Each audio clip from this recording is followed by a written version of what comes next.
going on, everybody? It's Tyler here, and Apple just had their September 7th event announcing 3 new products: the Apple Watch, the AirPods, and the iPhone. Before we get started, make sure you guys are subscribed to the channel if you're new, and turn on the notification bell so you will be noted as to when I post. Lastly, if you enjoyed today's video, drop a like and leave a comment down below. But without further ado, let's talk about the event. For the Apple Watch, we have 3 options available, with the first one being the Apple Watch Series 8. Now, this is a minor update compared to the Series 7, but it has some similarities, such as the same watch design, but with some new / updated hardware / software capabilities. Some of these new capabilities include a brand new temperature sensor, which not only improves the sleep but also tracks the blood, the heart rate as well. You can even detect or predict a period, which is basically dedicated for a woman's health, which is a good thing. And usually it integrates it into the Cycle app on the Apple Watch. You will be notified as to ovulation or a cycle deviation, whether it's a irregular or a prolonged period. Another new additional feature which I find very useful is crash detection. And I find this really useful, especially for a lot of us who wear Apple Watches now, and many of us in cases getting to a bunch of car crashes. It doesn't matter where we're getting hit from, whether it's the front, the rear, or the side, whether it's the passenger or the driver's side or the back, or even if we're a sedan to a pickup truck. The Apple Watch has 2 additional hardware systems into it: a gyroscope and an accelerator. Okay, Tyler, it is literally accelerometer, not accelerator. Catch me some slack. Basically detecting, if you're getting into a car crash or not, and how bad is it. It will automatically call 911 if you're in a situation, and it is less time consuming as well, which is very helpful. There's also the minor features on the Series 8, such as international roaming and even low power mode. Low power mode is also coming to the Series 7, the 6, the 5, and even the 4. And we have a brand new colors for the Series 8. So with the aluminum, we have a midnight, starlight, silver, and product red. Stainless steel has silver, gray, and gold. Brand new watch bands, and even those from Nike and even Hermes if you're up to pay for the price. This starts at $399 for the GPS and $499 for the GPS plus cellular. Next, we have the 2nd generation of the Apple Watch SE, which has some new colors and very similar features to the Apple Watch Series 8, with a faster S8 chip, new sensors, crash detection, and temperature sensors as well. The price is $249 for the GPS and $299 for the GPS and cellular. Really nothing new much here. Same design. If it ain't broke, don't fix it. This is the type of watch most users will get, and I think it's a really good price. You can probably find it even more cheaper on Amazon, Best Buy, or Walmart, or any other third-party company. But we actually get a brand new Apple Watch, and it is not very minor compared to the 2nd generation SE or even the Series 8. It is called the Apple Watch Ultra, and it has some very extreme software and hardware capabilities. Of course, this is a new design and new watch dedicated to hardcore athletes or even daredevils. The case made from titanium is 49 milliliters. It has an action button in order to start your workouts immediately. It can handle any temperature from snow to heat to even water and even cold as well. It has additional speakers and has specific loops dedicated to certain actions. So an alpine, there's a trail, and there's an ocean loop dedicated for those specific athletes. There's also new faces and new bands as well. There's also even a night mode. And of course, you can't have an extreme watch dedicated to athletes without having better battery, and of course cellular. With the battery, you have 36 hours of battery life, 64 extended battery life. You have GPS precision with the use of the L1 plus L5 chip, and the software is just dedicated for exploration, adventure, and endurance. One of the features I found most interesting is the compass, in which if you get lost on a trail, then the Apple Watch actually backtracks your steps and puts you in the right direction, which is really good for a lot of those who commonly go on hikes or go on trails. With this extreme use of a watch, the cost is $799, and yes, it is GPS and cellular, so it's not specifically GPS or not specifically cellular, it is GPS and cellular. And yeah, I think this watch is really interesting. I don't think I'm not gonna get this watch just because I'm not a hardcore athlete or a daredevil, but I think those who are those very extreme, well-known athletes are really gonna love this watch really well. Yeah, really cool watch overall. I love the watches we have this year and which are coming out later this year as well. And yeah, very exciting. But there you have it. Those are all of the 3 Apple Watches we have in today's event: the SE, the Series 8, and the Ultra. So this is where we transition into our next Apple product from today's event, the 2nd generation AirPods Pro. Now it is the same design, unfortunately, and I wish there was a new design. It would have been really cool. But it is a reason why, or there is a reason why, this is the same design. Of course, it has the H2 chip with the better performance in spatial audio, active noise cancellation, and adaptive transparency. And there's a new feature on the AirPods Pro called slide feature or touch control, where basically you slide up and down to change the volume. For the AirPods Pro, you get 6 hours of listening time as well as 30 hours of total listening time with the MagSafe charging case. Which, speaking of the MagSafe charging case, it is a new design. It has speakers on the bottom in order to make sound if you're trying to find your AirPods if they get lost. As well as to the side, there is actually a lanyard loop, so that way you can not lose your AirPods or keep it in your pocket all the time. Which, to be fair, I like, but I would prefer the MagSafe case cover with the kind of like the keychain or the loop lanyard here, because it also protects your lightning port as well. So I would prefer this, just my opinion. I really think it's just very useful and helpful rather than wasting money every single time you have to buy a new pair of AirPods because of the case. It just doesn't make sense. The price still remains the same for the AirPods Pro at $249.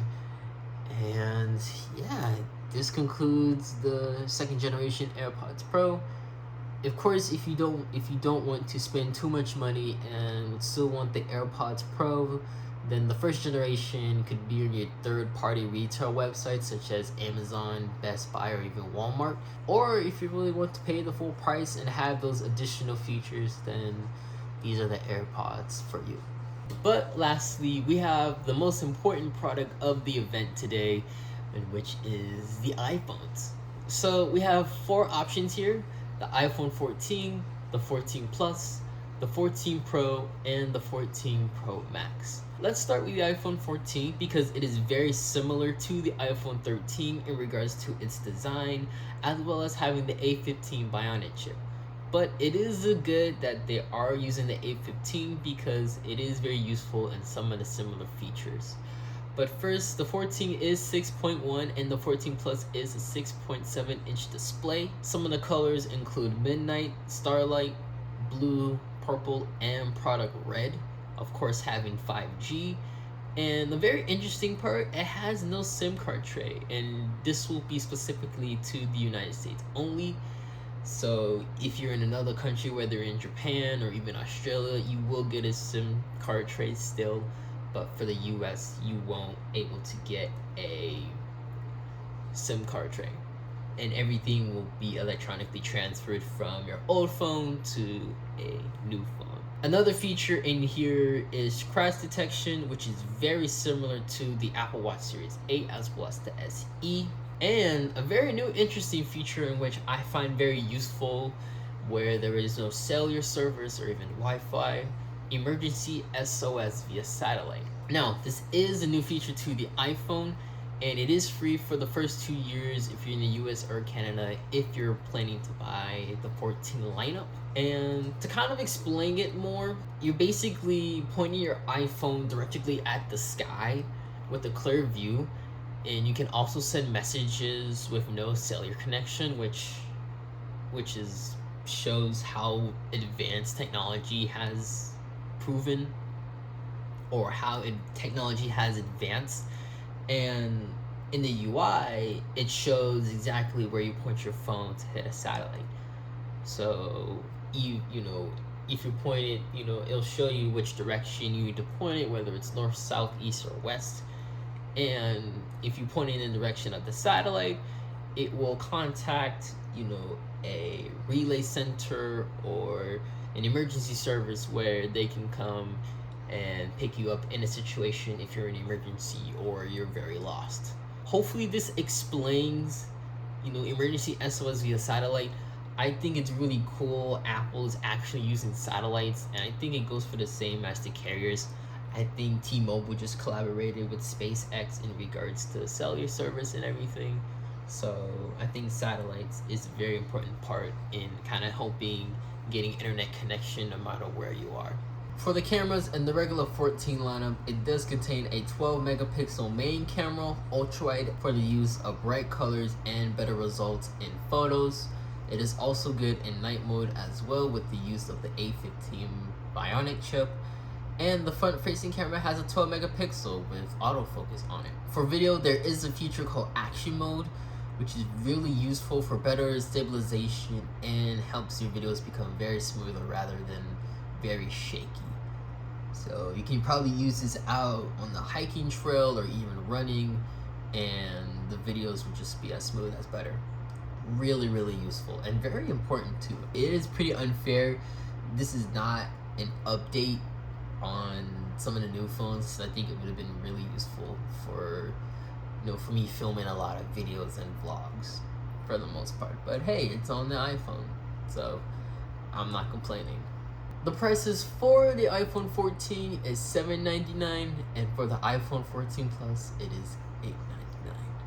So there's the regular lineup for the iPhone 14, and let's talk about the iPhone 14 Pro lineup. The iPhone 14 Pro has a 6.1 inch display, while the iPhone 14 Pro Max has a 6.7 inch display. It has 4 colors: a space black, a deep purple, a gold, and a silver.